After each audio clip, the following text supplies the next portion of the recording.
नमस्कार दोस्तों। हम आज एक ऐसी खबर का जिक्र करेंगे जिसको धैर्यतापूर्वक अगर सुनी जाए तो रूह तले जमीन खिसक जाएगी। एक ऐसी खबर का जिक्र जो कि हम करने जा रहे हैं दोस्तों। एक साधी सूधी महिला 6 साल से अपने पति से दूर रहती है और 4 साल लगातार जो कि कोर्ट में मुकदमा लड़ती है और आखिरी में उसका तलाक का डेट जो कि एक दिन आ ही जाता है।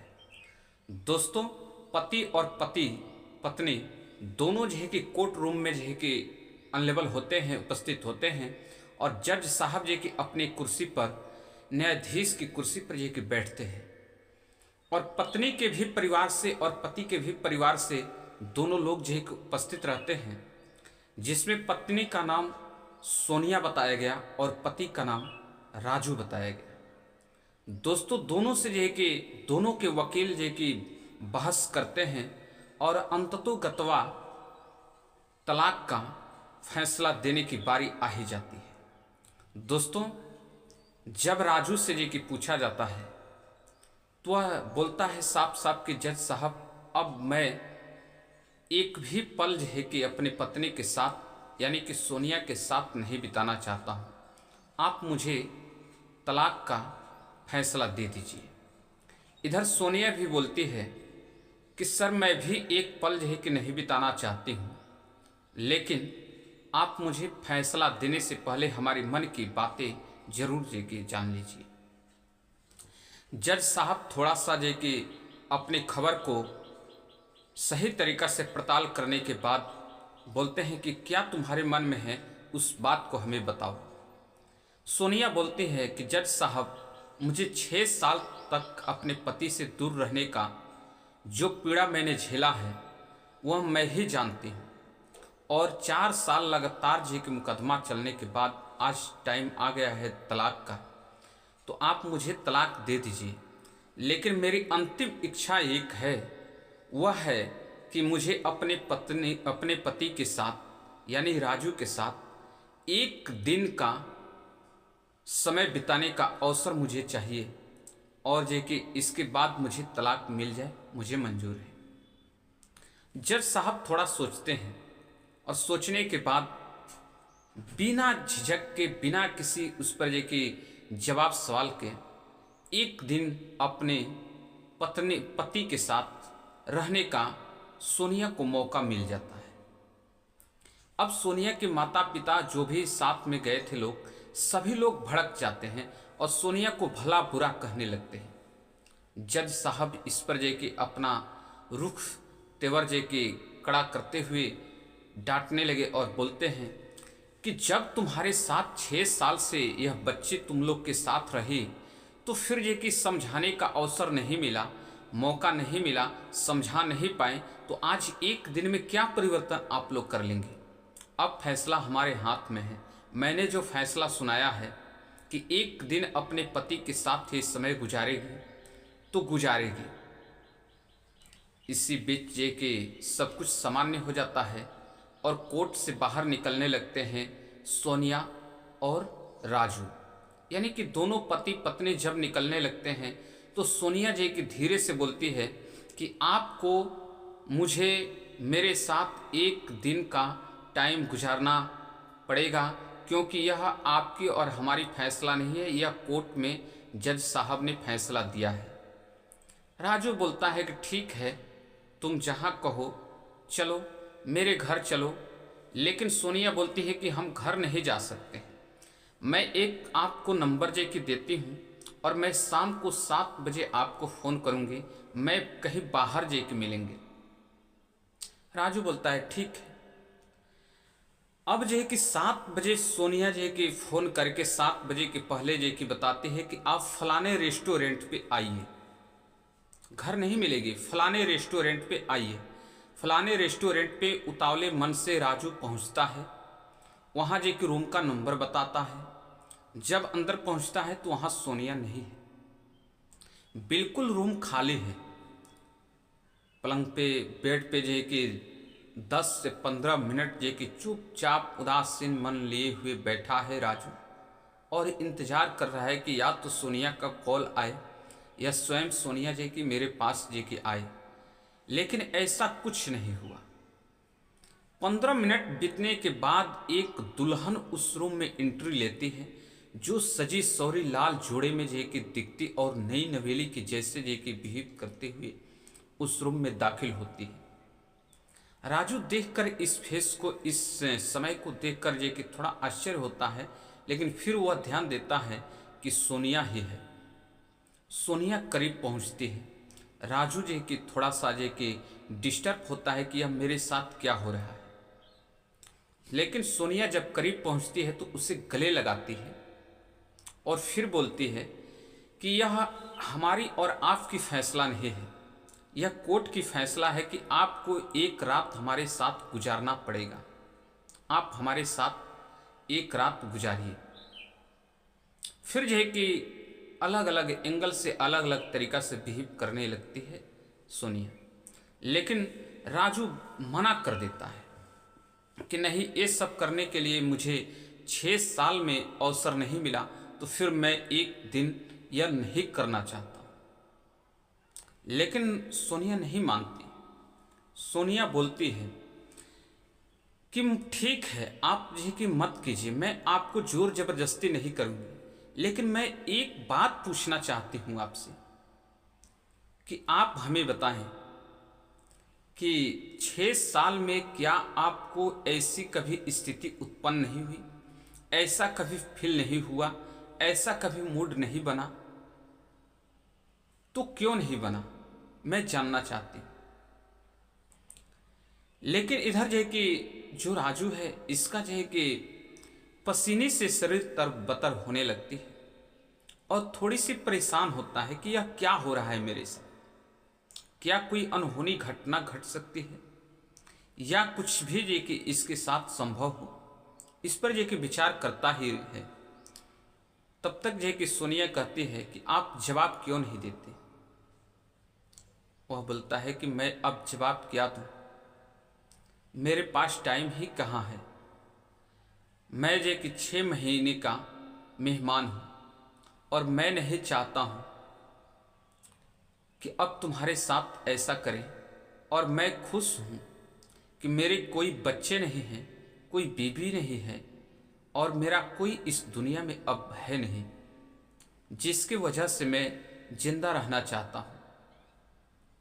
सोनिया थोड़ा सा डिस्टर्ब होती है, वो भी जो है कि आश्चर्य में पड़ जाती है कि यह क्या कह रहे हैं हमारे पति। राजू एक अलग अंदाज में कहता है कि देखो सोनिया, अब मुझे जो कि ब्लड कैंसर जो कि हो चुका है। मैं आज 1 साल से दवा लेकर जो कि चल रहा हूँ और डॉक्टर ने अब मुझे आखिरी मौका दे दिया है कि अब आप 1 साल से अधिक नहीं जी सकते।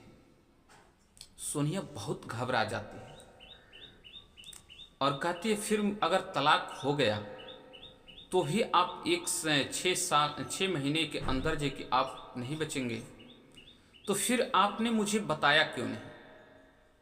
कहा राजू कि जिस दिन तू चली गई उसके बाद एक भी कॉल नहीं किया, और उसके बाद आपने जो है कि कोर्ट में इस तरीक़ा से मुकदमा दायर किया, मुझे कोर्ट तक लाया गया।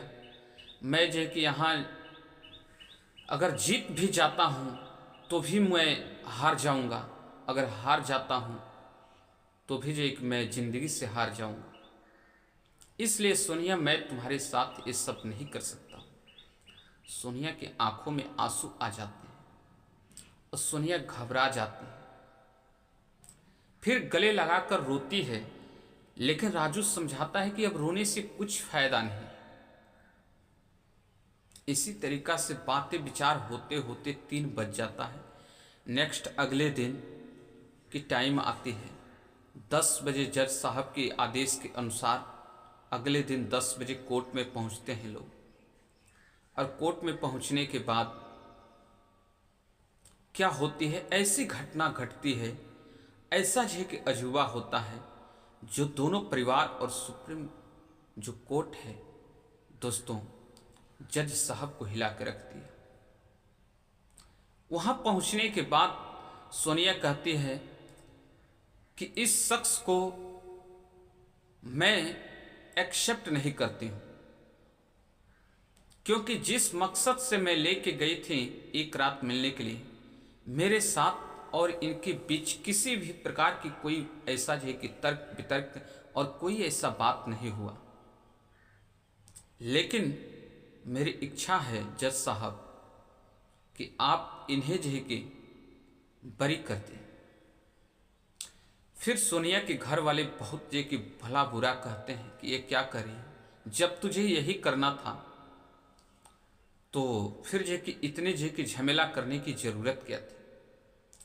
सोनिया सबको समझाती है और कहती है कि यह मेरे पति हैं और अभी इनसे तलाक हुआ नहीं है, अभी इनसे जो है कि बीच बात विवाद हो रहा है, अभी तलाक हुआ नहीं है, अभी जो कि किसी भी प्रकार से एक्शन लेने की कोई ज़रूरत नहीं है।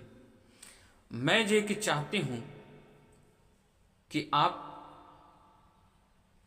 ऐसी फैसला सुनाएं कि हम दोनों फिर से एक हो जाएं। लेकिन जज साहब ने जो फैसला सुनाया वह सुनकर आपके पैरों तले जमीन खिसक जाएगी। जज साहब ने जे कि बोला कि जो भी एविडेंस जे कि तूने लेके लगाया और जो भी आरोप लगाया, इससे यह सिद्ध हो गया कि यह तुम्हारा पति दोषी है और इसे फांसी की सजा हो जाएगी। अब इसे जे कि कोई रोक नहीं सकता है। सोनिया घबरा जाती है, रोने लगती है और कहती है जज साहब, बेशक जे कि आप इन्हें हमारे हवाले ना करें, लेकिन ऐसी खबर ना सुनाएं, ऐसी सजा ना सुनाएं। फिर सोनिया जे कि गिड़गिड़ाती है और बोलती है कि जज साहब कुछ तो कीजिए। जज साहब का हृदय परिवर्तन होता है और 2.5 लाख रुपए का उस पर जे कि सोनिया के पति राजू पर जुर्माना लगा करके और उसे 6 महीने के अंदर 2.5 लाख रुपया देने का पूरा जो कि पुरजोर अपील कर दिया जाता है और दोनों को जो है कि बरी कर दिया जाता है कि दोनों 6 महीना तक पैसा अगर दे देते हैं तो 6 महीने के बाद जो कि तलाक फाइनल होगा, अगर नहीं देते हैं तो फिर राजू को फांसी की सजा हो जाएगी। इधर जे कि एक डूबते हुए को तिनका की सहारा मिल गया सोनिया को, और वह जे कि कोर्ट रूम से बाहर निकलती है और जे कि जाके राजू के सामने जे कि खड़े होकर बोलती है कि आप रुकिए, थोड़ा सा हम लोग चाय पीते हैं। सोनिया को मालूम था कि चाय पीने में इनको किस तरीके का चाय पसंद है। वह ऑर्डर करती है और चाय आता है। चाय पीते पीते पूछती है कि आप बताएं टाइम से दवा ले रहे हैं कि नहीं ले रहे हैं। सोनिया के पति राजू बोलता है कि मैं टाइम से जी की दवा ले रहा हूँ, लेकिन अब हमारे पास टाइम है नहीं। एक काम करो, मेरे पास 2.5 लाख रुपया नहीं है कि मैं तुम्हें दे दूंगा, लेकिन जो मैंने फ्लैट लिया था फलाने जगह पे, वह फ्लैट मैं तुम्हारे हवाले कर दे रहा हूँ और कुछ जे के मेरे पास गहने हैं उसे ले लो और वो फ्लैट ले लो, ताकि तुम्हारा जीवन सही तरीक़ा से बीत सके, ज़िंदगी में तुम खुशहाल रहो। बस यही चाहते हैं, आगे हमारी ज़िंदगी की कोई भरोसा नहीं है, क्योंकि डॉक्टर ने भी बता दिया है कि मुझे ब्लड कैंसर है, तो मैं अब अधिक टाइम नहीं जी सकता। सोनिया भरी आंखों से जो है कि आंसू लिए हुए परेशान होकर उस जे की कोर्ट के कागज को वहीं फाड़ कर फेंक देती है और राजू को गले लगाकर फूट फूट कर रोने लगती है और वहां से अपने माता पिता का साथ छोड़कर राजू के साथ जे कि अपने ससुराल चली जाती है। कहती है कि मैं जब तक रहूंगी तब तक मैं अपने पति के साथ रहूंगी। दोस्तों, मैंने जब इस कहानी को, इस खबर को मैंने जाना तो मेरे आंख से आंसू भर गए आंख में, और मैं भी जे कि हैरान परेशान हो गया। अब सोनिया राजू के साथ 2.5 साल से जे कि साथ में है। सोनिया बताती है कि जिस टाइम जे कि मैं कोर्ट से आई, मैंने इनका मेडिकल जे कि सब रिपोर्ट देखा, तो इसमें 6 महीने का जिक्र था कि 6 महीने के बाद इनके पति की डेथ हो जाएगी। मैं बहुत चिंता में जे कि हो गई थी, लेकिन जब मैंने आई, टाइम से दवा और टाइम से जे कि सब कुछ जे कि इनके संग जे कि करने लगे, अच्छा से जे कि इनके साथ बिहेव करने लगे, धीरे धीरे परिवर्तन होने लगा। और भगवान को भी यह मंजूर हुआ कि पति पत्नी को दूर ना किया जाए, और आज हम लोग दोनों लोग जे कि खुशहाल हैं। ब्लड कैंसर निगेटिव पॉइंट में चला गया है, अब थोड़ी सी दवा और चलेगी, ये स्वस्थ हो जाएंगे। दोस्तों, मैं इस खबर को इसलिए नहीं बताया हूँ कि आप लोग जे कि डिप्रेशन में जाएं या इस पर जे कि किसी प्रकार का विचार करें, लेकिन मैं इस जिक्र का इसलिए जिक्र किया हूँ कि एक शादीशुदा पति और पत्नी का जो जोड़ा होता है, जिंदगी होता है, एक ऐसा जिंदगी होता है जिसमें कभी भी भगवान ये नहीं चाहते हैं कि यह जिंदगी का जोड़ा टूटे। लेकिन फिर भी कुछ लोगों की नीयत और नीति दोनों गलत हो जाती है तो थोड़ी सी दिक्कत होती है। लेकिन सोनिया आज खुशहाल जिंदगी में है और उसके पति भी स्वस्थ जे के है। और ऐसी जे कि जिक्र जब सामने आई तो मैं भी जे कि दंग रह गया। मैं सलाम करता हूँ उस लड़की को जो 6 साल रहने के बाद अपने पति का दुख जब जाना तो उस दुख में साथी बनी, और वह औरत ने अपने पति की जिंदगी को वापस पा लिया। दोस्तों, मैं आप लोगों से अपील करता हूं कि आपके घर भी अगर किसी भी प्रकार से ऐसी घटनाएं का जिक्र होता हो तो आप अपने जे की बहन बेटी, अपने भाई परिवार को, सभी को समझाने का प्रयास जे की करें, और ऐसी घटना तक पहुंचने से पहले, उस परिवार को टूटने से पहले जरूर बचाने का प्रयास जे की करें। धन्यवाद।